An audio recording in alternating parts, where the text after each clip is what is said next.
HP kesayangan kalian itu yang kalian puja-puji setiap hari, nggak ada apa-apanya. Saya tuh sebenarnya mau bilang kalau Vivo X300 Ultra itu tuh bagus banget. Kalau ada yang ngeyel kalau HP ini kameranya jelek, saya akan lawan. Tapi ada satu pertanyaan yang terus ngeganggu saya sejak pertama kali pegang HP itu ya. Sebenarnya HP itu tuh buat siapa sih? Oke, saya mau disclaimer dikit. Yang akan saya omongin di video ini adalah opini saya pribadi. Jadi bisa benar, bisa juga salah. Kalian boleh setuju dan boleh juga enggak. Tapi yang penting kalau mau diskusi, cus, kita ngobrol di kolom komentar di bawah. Vivo X300 Ultra. Itu cara baca yang mungkin benar gitu. Kalau saya biasanya baca ya X300 Ultra. Harganya mulai dari 25 jutaan untuk varian 16 GB RAM dan 512 GB storage. Dan hampir 30 juta untuk yang storage 1 TB. Di harga segitu, kalian beli sebuah HP yang punya 3 kamera. 2 diantaranya beresolusi 200 MP, sensor utamanya Sony LYT901, berukuran nyaris 1 inch dengan focal length 35 mm. Telefotonya pakai Samsung ISOCELL HPB, periskop, 200 MP juga tentunya, dengan focal length sampai 85 mm. SoC-nya pakai Snapdragon 8 Elite Gen 5, baterainya 6600 mAh dengan fast charge 100 watt. Bisa rekam video 4K 120 fps Dolby Vision dari semua kamera belakang. Edan!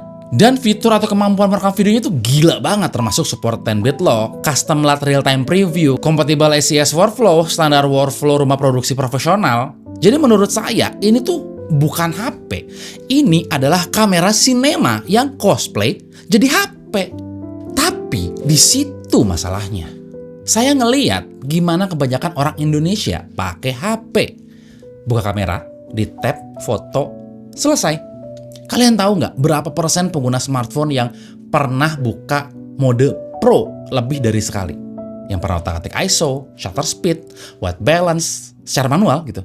Yang tahu bedanya f1.8 sama f2.8 bukan cuma dari angka doang, tapi dari hasilnya. Menurut saya itu tuh dikit banget gitu loh. Kayaknya nggak sampai 10% dari total pengguna smartphone di Indonesia. Dan Vivo X300 Ultra ini dibuat untuk 10% manusia tersebut. Punya fitur lock video, custom LUT real-time, ACS workflow compatibility, dan pro video monitoring. Ini bukan fitur yang kalian temukan dengan iseng-iseng buka menu gitu. Ini fitur yang butuh kalian tahu dulu apa fungsi dari semua istilah itu sebelum bisa pakai. Kalau kalian nggak tahu ACS itu apa, which is normal aja. Karena ini standar color science di dunia perfilman ya. Para sineas yang biasanya familiar sama istilah ini. Jadi ini adalah fitur yang mungkin gak akan pernah kalian sentuh selamanya. Ibaratnya Vivo itu kerja keras setengah mati ngasih kalian pisau bedah. Tapi kebanyakan orang yang beli HP Vivo cuma butuh pisau dapur. Dan yang bikin saya makin mikir, di harga 26 jutaan kalian bisa beli mirrorless entry level yang bagus. Sony ZV-E10 Mark II misalnya. Atau Fujifilm X-M5 dengan sensor yang jauh lebih gede dari sensor HP manapun di planet bumi. Terus lensanya juga bisa diganti-ganti dan kontrol manual yang memang didesain buat dipegang dua tangan dengan waktu dan niat. Tapi saya juga harus fair ya. Ada argumen yang valid dan masuk akal. Kalau HP kan bisa dikantongin, tapi kalau mirrorless kan enggak gitu. Momen terbaik dalam hidup kita itu nggak selalu terjadi waktu kita pegang mirrorless kan. Dan kenyataannya, foto dari mode auto dari Vivo X300 Ultra itu bagus banget anjay. HP lain mah lewat. Percaya sama saya. HP kesayangan kalian itu yang kalian puja-puji setiap hari nggak ada apa-apanya. Tapi kan pertanyaannya bukan apakah HP ini bisa nangkap foto bagus. Kalau pertanyaan itu ya jelas aja bisa gitu. Tapi pertanyaannya adalah, apakah fitur seharga 26 juta itu semuanya akan kalian pakai? Atau pertanyaan lainnya, apakah kalian butuh fitur sebanyak itu? Buat tujuan yang sebenarnya udah bisa didapetin di HP lain di harga yang jauh lebih murah. Saya yakin Vivo sendiri juga nyadar soal ini. Makanya mereka masih jual si X300 Pro yang harganya lebih masuk akal menurut saya. Tentunya lebih murah daripada S26 Ultra yang harganya mirip kayak HP ini. Dengan kamera yang juga bagus banget. Sampai detik ini saya masih pakai.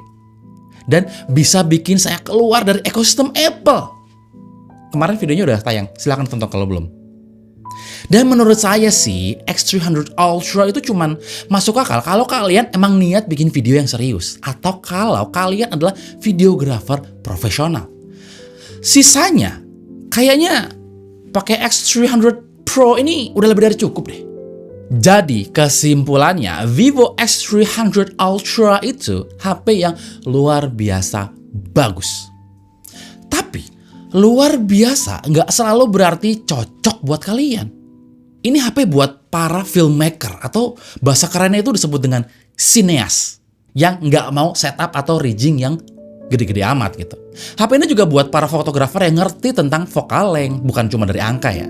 Atau buat konten kreator yang tahu bedanya log footage sama video biasa. Dan tahu cara ngelolanya, ngeprosesnya di post editing setelah direkam. Buat kalian yang beli HP karena pengen kamera yang bagus dan gampang dipakai, X300 Ultra ini bisa lakuin semua itu.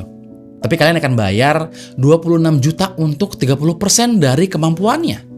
Tapi buat kalian yang emang sangat suka sama HP ini dan merasa fitur bejibun di HP ini merasa masih kurang juga, atau minimal kalian merasa selevel atau lebih dewa dari Joko Anwar dan butuh setup yang lebih wadidaw, ada X300 Ultra Photography Kit yang dijual terpisah seharga Rp5.998.000. Total pengeluaran kalian buat setup full kamera ini bisa tembus 31 juta lebih, dan itu hanya untuk sebuah smartphone. Kalau gini iPhone Pro Max berasa nggak mahal-mahal amat ya?